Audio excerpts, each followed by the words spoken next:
sergapan Nabi dan para sahabatnya. Pasukan dari Mekah terus datang sampai ke Badar. Ternyata Abu Sufyan cukup cerdik. Dia belokkan jalan, nggak lewat Madinah, sehingga pasukan Abu Sufyan atau rombongan Abu Sufyan lolos dari sergapan. Dan akibatnya pasukan Nabi yang 310 orang mau tidak mau harus berhadapan dengan pasukan yang datang dari Mekah yang jumlahnya 1000 orang itu. Nah, inilah pangkal perang Badar itu. Nah, ketika dapat kabar bahwa pasukan Abu Sufyan atau kabilah dagang Abu Sufyan dah lolos, sebetulnya orang-orang musyrik Mekah itu yang jumlah 1000 orang sudah mendesak, udahlah kita kan kabilah dagang kita kan dah lolos, sudah selamat, nggak ketangkap juga, lebih baik kita pulang. Tapi Abu Jahal berkeras, kita nggak boleh pulang. Sekaranglah saatnya kita untuk membuktikan kita akan habisi orang Islam itu. Dan semua orang Arab di tanah Jazirah Arab itu tahu bahwa kita orang musyrik Mekah tidak terkalahkan, kita akan habisi. Nah, jadi sebetulnya yang kerok penyebabnya itu adalah Abu Jahal. Coba kalau dia langsung tarik pulang pasukannya, nggak jadi perang itu. Tapi Abu Jahal ngotot. Dan ada tradisi buruk jahiliyah. Tradisi buruk jahiliyah begini. Perang suku di zaman itu udah biasa. Tapi kalau para pemenang itu menang, apa yang mereka lakukan? Mohon maaf, itulah kesempatan mereka berpesta dengan kemenangan. Judi, khamar itu dipertunjukkan di terbuka sebagai bentuk ungkapan kemenangan. Itu dia. Jadi Abu Jahal itu bilang begini, kalau kita bisa menumpas orang-orang Muslim Madinah itu, kita akan pesta Arab, kita akan buat tarian, kita akan pesta besar, dan semua suku-suku Arab di Jazirah Arab tahu bahwa kita adalah pemenang. Nah, itu yang dia banggakan. Nah, begitu mendapat laporan, Nabi juga punya intel. Begitu dapat laporan bahwa pasukan dari Mekah itu jumlahnya 1000, Nabi berunding lagi dengan sahabat. Gimana? Kita lawan nggak ayat 1000 nih? Tentu berpikir keraslah para sahabat. Kita 310 orang lawan 1000. Disinilah banyak keberatan para sahabat. Macam-macam alasan yang mereka kemukakan ke Nabi. Ya Rasul, kita pertama jumlah kalah cuma 300 orang. Yang kedua, perlengkapan perang kita tak cukup. Gambarannya Bapak Ibu, waktu itu jumlah pasukan Muslim itu yang 310 orang, yang pasukan berkudanya cuma 1, yang lain jalan kaki, pasukan jalan kaki. Yang ketiga, umat Islam tidak terlatih perang. Jadi secara hitung-hitungan matematika, 310 orang ini itu pasti kalah. Cuman persoalannya Nabi motor. Kenapa Nabi motor? Karena Nabi digambarkan oleh wahyu. Kamu kalau berhadapan dengan pasukan yang 1000, itu kamu menang. Dan digaransi oleh Allah, kamu menang. Cuman sahabat tak tahu itu. Jadi ketika Nabi menawarkan gimana, kita lawan gak yang 1000 itu? Sahabat tuh panjang pikir. Sahabat sampai Nabi berulang-ulang nanya, macam mana kita sambut mereka di Badar, kita temui mereka di Badar. Sahabat tuh pening mikir. Akhirnya Nabi sudah nampak juga wajah yang tidak nyamannya. Kata sebagian ahli sejarah, Nabi pun nampak sudah naik juga emosinya. Akhirnya pendukung utama Nabi, orang-orang Muhajirin dan Ansar, akhirnya ngomong, ya Rasul, kami tunduk dengan keputusan Anda ya Rasul. Mau dibawa kemanapun kami siap, meskipun kami harus mati. Nah, inilah awal yang membangkitkan semangat yang sisanya. Tapi yang lain masih tetap aja rasa keberatan. Jadi mereka awalnya nggak nyaman kalau Nabi itu keluar dari Madinah untuk menyebut pasukan ke Badar. Banyak tuh sahabat-sahabat. Nah, kata para ahli tafsir, ini tadi tingkat kekuatan keimanan mereka waktu itu belumlah mencapai tingkat kesempurnaan. Jadi wajar mereka juga was-was. Karena hitung-hitungannya perang, kalau meleset hitungannya mati. Itu dia. Ini, tapi akhirnya kemudian bulatlah keputusan yang 300 lebih orang ini tetap harus menghadapi pasukan yang 1000, dan pertemuan dua pasukan itu diatur oleh Allah di Badar ini. Nanti ayat demi ayat akan membuka kisah ini. Tapi inilah awal dari terjadinya perang Badar ini. Nah, ayat yang kelima yang kita bacakan ini, ayat ini sedang ingin menggambarkan apakah semua sahabat itu senang ketika Nabi membagi harta rampasan perang itu dengan sama rata? Tidak.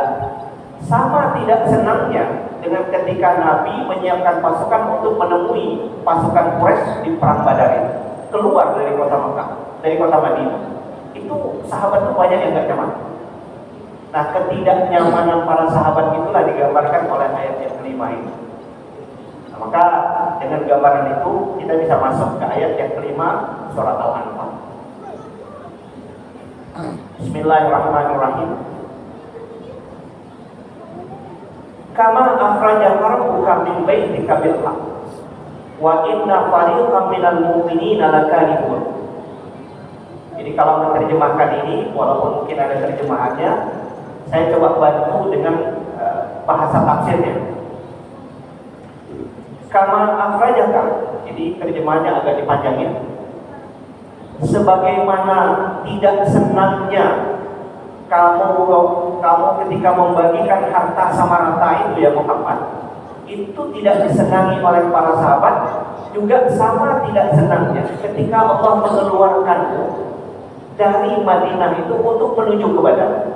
Itu sama tidak disenangi, tidak disukai oleh sahabat.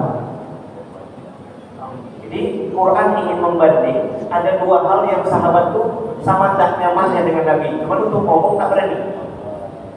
Ketika Nabi mengajak mereka menyambut pasukan itu ke Badar yang jumlahnya sedikit, para sahabat tuh banyak yang berutuh-berutuh, ya bisik-bisik di belakang lah. Nah, sama juga ketika Nabi membagi harta rampasan perang itu, sama banyak. Itu juga sebagian sahabat banyak yang berutuh-berutuh.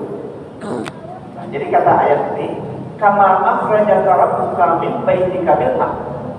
Ketidaksenangan para sahabat itu sama seperti ketika Allah mengeluarkan engkau dari rumahmu, maksudnya dari Madinah. Allah keluarkan itu dengan tujuan kebenaran. Dengan tujuan kebenaran itu artinya pasti mencapai kebenaran. Tapi ini tak disukai karena sahabat tak tahu Nabi sudah terima wahyu duluan.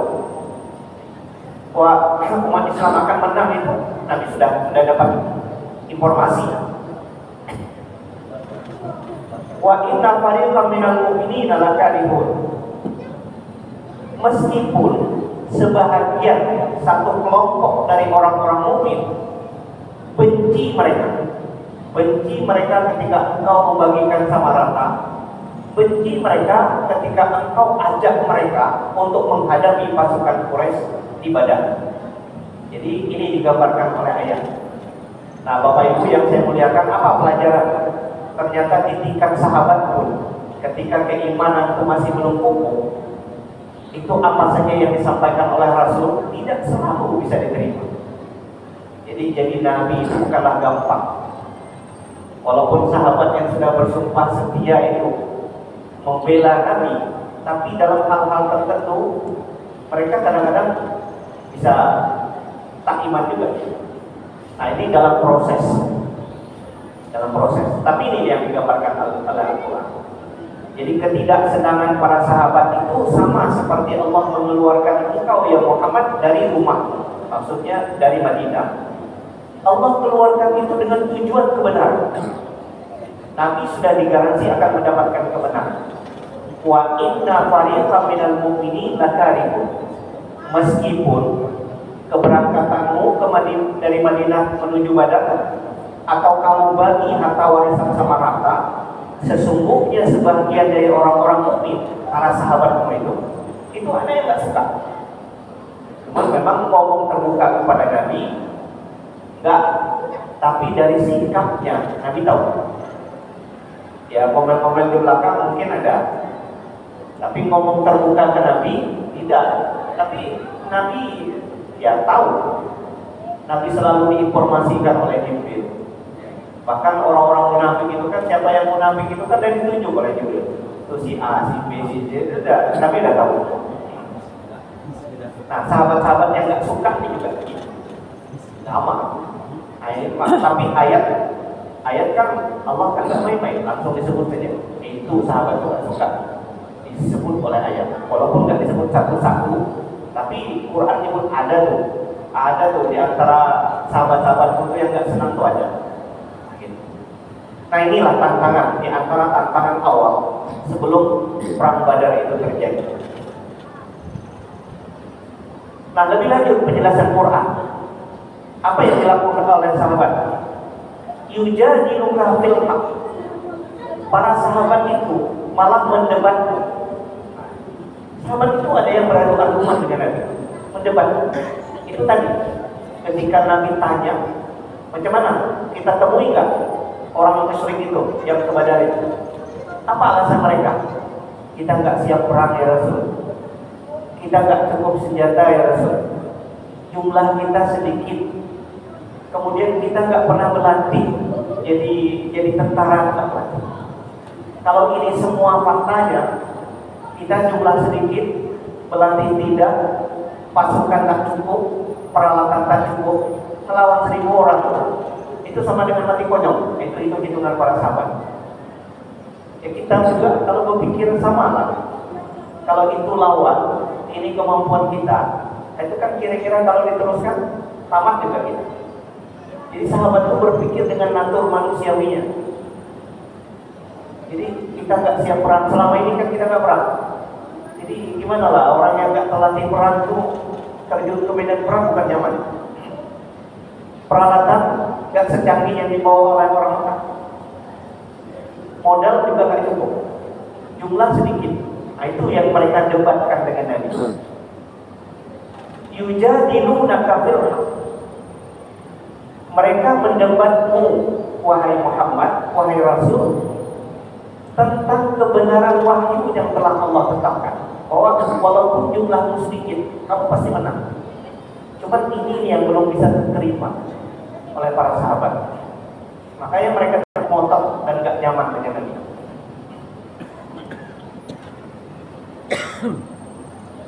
Ba'dama tabayyana, setelah terbukti nanti belakangan hari, setelah terbukti bahwa apa yang diprediksi Nabi benar, umat ini menang walaupun jumlah sedikit. Nah, apa yang dibayangkan oleh sahabat ketika mereka mendebat Nabi itu? Yusaka'an nama yusakuna ilal mauti.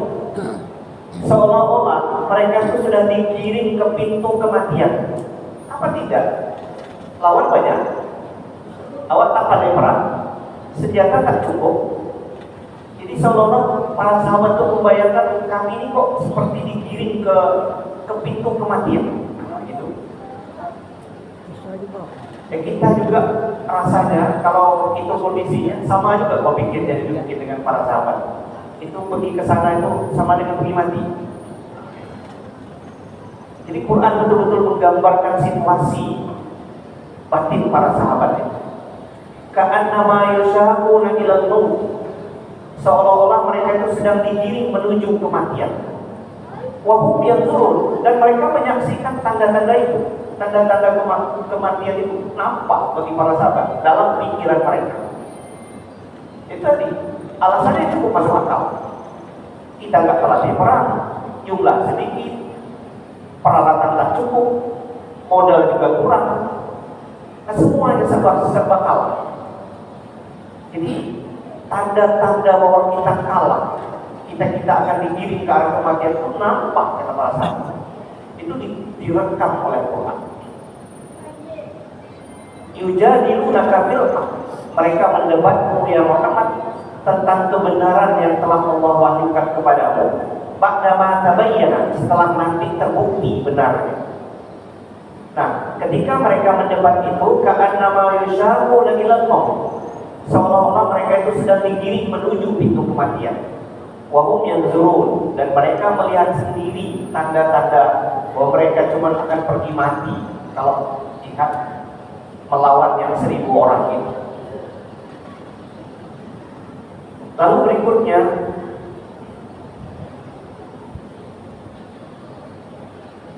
ayat yang berikutnya menggambarkan ini. Padahal, kata Quran, rahasianya Allah buka. Allah tuh memang menginginkan sebetulnya ada 2 pilihan. Kamu pilih pasukan yang sedikit, pasukan Abu Sufyan yang 40 orang itu, atau kamu menghadapi pasukan yang lebih besar yang 1000. Nah, kalau kamu pilih pasukan Abu Sufyan yang kamu sergap, di mata orang kamu tidak bernilai. Kenapa? Jumlahmu 300, yang kamu lawan cuma 40, wajarlah kamu menang. Orang itu tidak bersenjata. Jadi nggak ada kemuliaannya kalau kamu menyergap pasukan yang 40 ini. Coba kalau kamu menang melawan yang 1000, betapa kemuliaannya. Nah, ini sudah dibayangkan oleh Al-Quran kepada Nabi. Sebetulnya Nabi sudah menyampaikan keinginan Allah bukan itu, bukan pasukan Abu Sufyan tuh yang musyrik Mekah itu keinginan Allah. Nah, di ayat yang kita akan baca digambarkan oleh Al-Quran. Allah tuh maunya sedang menguji iman kamu. Sanggup gak kamu berhadapan dengan pasukan yang lebih besar, walaupun jumlahmu sedikit. Jadi, kalau kita lawan yang lebih rendah dari kita, gak hebat kita tuh. Tapi kalau menang melawan yang lebih besar, yang lebih hebat, nah itu baru kita hebat. Jadi kira-kira Quran itu sedang ingin ngajak umat Islam, kalau ingin lawan yang lebih hebat dari kita, menang kamu itu baru hebat. Tapi kalau yang lebih rendah dari kita bangga-bangga kemenangan itu nggak hebat. Nah, Quran menggambarkan wa iz ya'idukumullahu ihda ta'ifataini. Ingatlah ya Muhammad, ketika Allah menjanjikan kemenangan untuk salah satu dari 2 kelompok itu. 2 kelompok itu maksudnya kelompok Abu Sufyan atau yang datang dari Mekah. Allah menjanjikan, kau mau pilih mana? Pilih menangkap Abu Sufyan dan rombongan, atau pilih menghadapi yang dari Mekah? Is yang idukumullah ihda ta'ifataini annaha lakum, bahwa 2 kelompok itu bisa kamu taklukkan. Bisa kamu taklukkan, dua-duanya bisa kamu menangkan. Tapi yang Allah inginkan salah satunya saja. Nah, sekarang tinggal kamu pikir, mau lawan yang besar atau lawan yang kecil? Jadi Quran kasih pilihan kepada Nabi. Tapi apa yang Allah inginkan dari pasukan Muslim itu? Wa tawadduna anna ghayra zati syaukati takunu lakum. Sedangkan para sahabat, mereka hanya ingin menginginkan anna ghayra zati syaukati, yang mereka ingin lawan itu yang tak bersenjata. Oh, itu kata Quran bukan lawan hebat. Nah, Bapak Ibu, ini mungkin karena keterbatasan waktu kita, saya agak berhenti sebentar di kata syaukah. Yang lihat Quran, anna ghayra zati syaukah. Para sahabat itu ternyata mentalnya masih agak rapuh. Yang mereka pilih justru ingin menghadapi pasukan Abu Sufyan. Padahal pasukan itu tidak bersenjata. Nah, di sini Quran menggambarkan anna ghayra zati syaukah, bahwa yang mereka pilih adalah pasukan yang tidak mempunyai kekuatan.